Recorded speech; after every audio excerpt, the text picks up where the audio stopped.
This is Golden Years, a roadmap to navigate retirement with Mark Cordner, the podcast. Even with the stock market recovering from earlier swings, many Americans say retirement is feeling less certain. There's a new survey by Live Career that found 9 out of 10 say inflation or market volatility has already changed their retirement plans. That's a really big statement there. About 75% say they're delaying retirement altogether, as many pull from savings earlier and earlier than they initially planned. You're pulling from savings. What are you doing? You're taking from yourself here. So when inflation and market uncertainty start pushing retirement further and further away, Mark, what should people focus on? And most importantly, what are some mistakes we should avoid? As with anything in life, let's focus on the things that we can control. There's a lot of things we can't control, and unfortunately, the media hypes those things up. I think one of the best things we can do is turn the media off, particularly social media, because there is a tremendous amount of anxiety out there. I think it's disproportionate, quite honestly.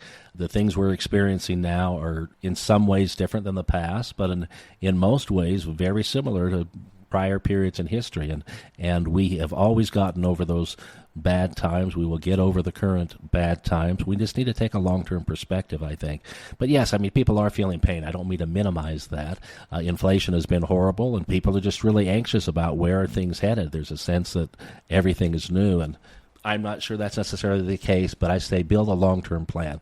At the end of the day, the things we can control are we can live on less than we can earn, we can systematically save for the future, we can put preventive plans in place to help us not be destroyed by things like future health care costs.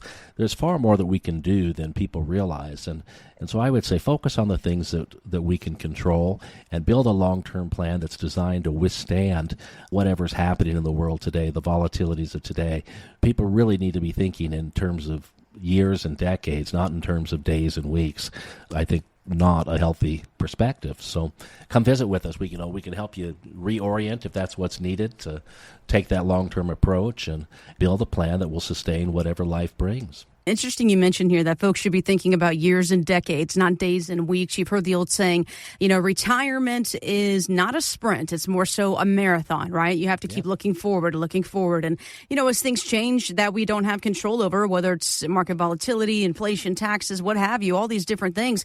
The one thing that you can control is you being proactive and putting a plan together that focuses on what you can afford in retirement, answering that question, am I going to run out of money? All of these questions can be answered when you sit down with Mark one-on-one. And first things first here, if you'd like to do this and you want to put together a roadmap, guys, this works for if you're thinking about retirement, maybe you're, 2, 3, 5 years away. This is a great opportunity. If you're currently retired, yet you're wanting to get another set of eyes on your current plan and just to kind of regroup a little bit, because lots has changed over the past, 2, 3 years, and we're seeing things change daily with the market and economy. This roadmap is also available for you as well. If you'd like to come in for your custom roadmap to navigate retirement, call right now. That phone number, 702-996-4050. 702-996-4050. That website, mygoldenyearsroadmap.com. And something else that we have control over, Mark, is not only being proactive, but using a tool called rebalancing. So what does it mean for your retirement portfolio?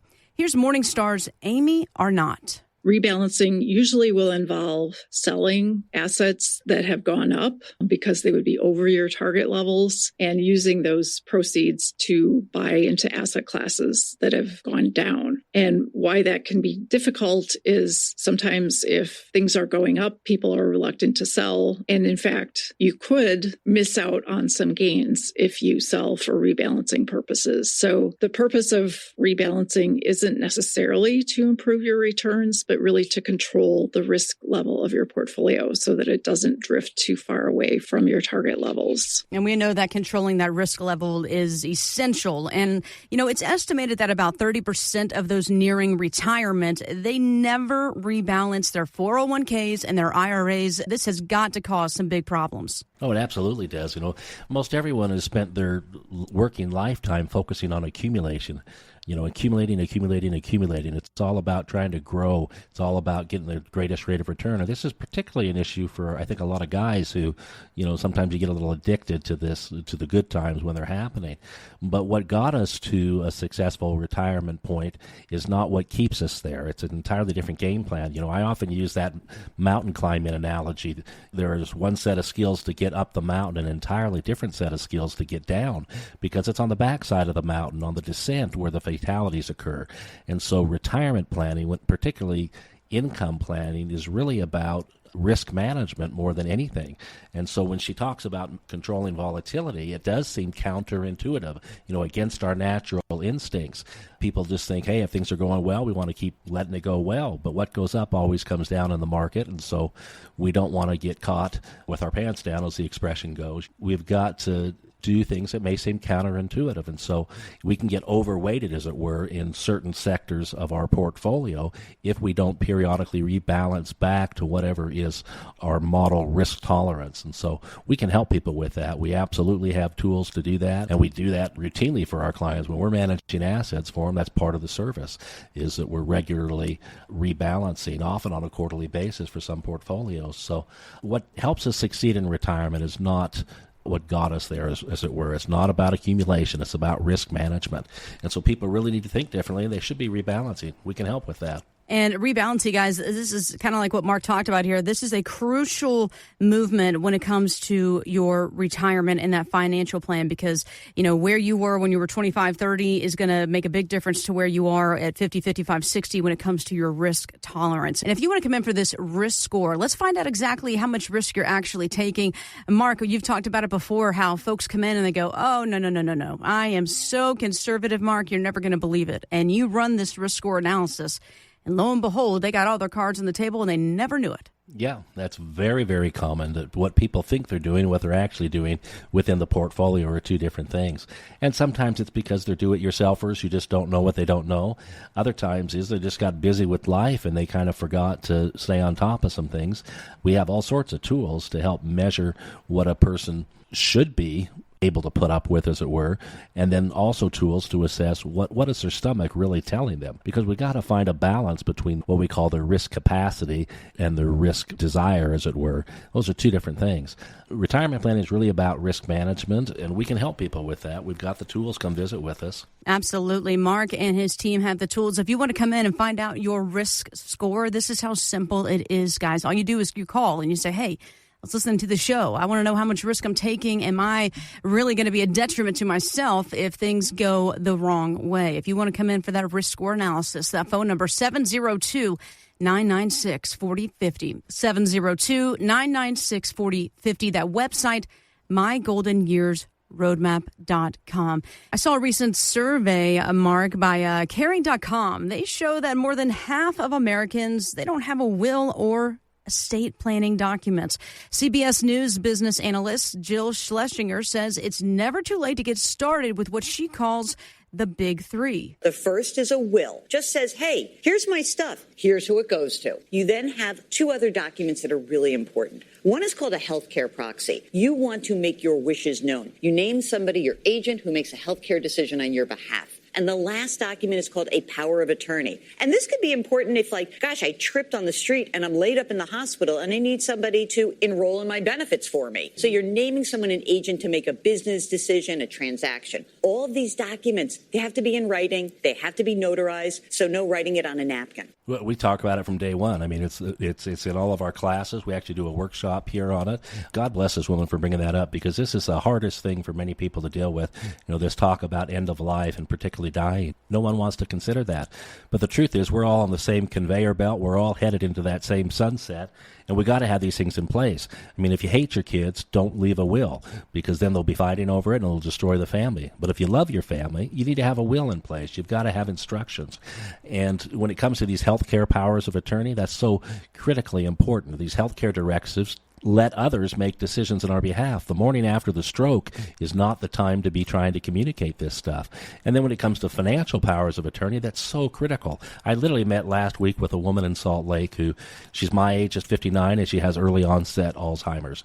And so I was there with her son, who happens to be an attorney, and we sat down and we're going over all of her stuff, and it was so cathartic, so liberating for her to realize she's done a good job, everything's in place. He saw this. It was an emotional moment, I think, for all of us, because she's going to be okay, and the family now knows that. There's not going to be any surprises.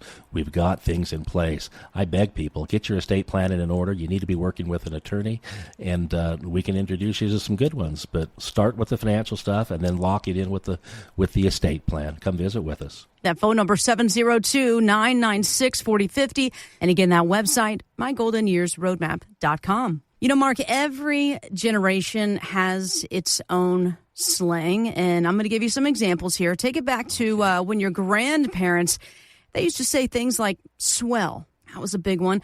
Boomers tell you to split. Like, we got to split. I guess that's split. We got to get out of here. Gen X thought everything was gnarly. I don't remember that one too much. Oh, I remember that. Fast Times at Ridgemont High. Oh, yeah, that's true. That's true. Gnarly, dude. Yeah, that's a good one. Yeah. That's my generation. Yes. Millennials started adulting. That is one that I've heard quite a bit. Yeah, adulting is hard, or that's adulting. Yeah. Gen Z is out there talking about Riz and low key. I think Riz means charisma. I guess low key means like not a big deal. I don't know. I am that age where my nieces are talking to me sometimes, and I go, "What are you saying? What does this word mean?" Well, get used to it. I'm older than you, and sometimes we just get perplexed and we smile. I like the adulting one that's coming from my kids' generation. Let's hope that they all do adult. Yes, yeah, everyone's got to adult one way or another. You got to get there. Sooner or later. That's for sure. Yeah. Well, you know, when it comes to some of the slang, half the time, if you don't Google it, you really have no idea what they're talking about. But retirement has undergone the same exact evolution, Mark. What's some of the jargon that you help clients understand so that they make better decisions about their finances? This is a great question because there's so much more exposure now through media, and particularly social media. So you hear things like longevity risk. Like, what in the world is that? I mean, that's the greatest risk that we're facing. And that is the likelihood, in fact, the probability that we're going to live a long time, and recognize that retirement is more about risk management than anything else. The longer we live, the greater the likelihood or probability that we're going to experience various risks, like increases in taxes, inflation, for example, healthcare problems. These are all risks. Issues we're going to have to deal with. I mean, one of the issues is most people have spent their entire working years accumulating money on a pre-tax basis, meaning they deferred or postponed the taxes into the future, which means when they hit age 73 now, they're going to be required to take what are called minimum distributions. So people have heard of RMDs, or required minimum distributions. It's the same thing. It's a government saying, hey, we're tired of waiting for our piece, and starting no later than age 73, you've got to at least take a minimum amount out of your account every year. You can take more than that, but you have to take at least a minimum amount out because, again, we want our piece. And so the penalties were 50% of what you should have taken out. If you don't, they would spank you with a 50% penalty plus taxation. It's now down to a 25% penalty, but these are big deals. So when you hear of things like RMDs, that's the number one mistake that retirees make with their IRAs, is not paying the government off finally, as it were. Volatility, capacity, we were talking about a little bit ago. You know, how much risk can you afford to take versus how much are you willing to stomach? Those are two different things. Many people need to have more money in the market so that they can grow it over time. And so we got to look at things like that. I think of Roth conversions, for example. We do a lot with converting money from pre-tax to post-tax, or from tax-deferred into a tax-free status. And the basic idea of a Roth conversion is you can take money that's in a tax-deferred account, and to the degree you're willing to pay tax on it, you can convert it to after-tax, or in other words, tax-free, never to be taxed again, Roth IRA status. And so there's a lot of talk about Roth conversions. People say, what is that? I get one more, I guess, would be IRMA.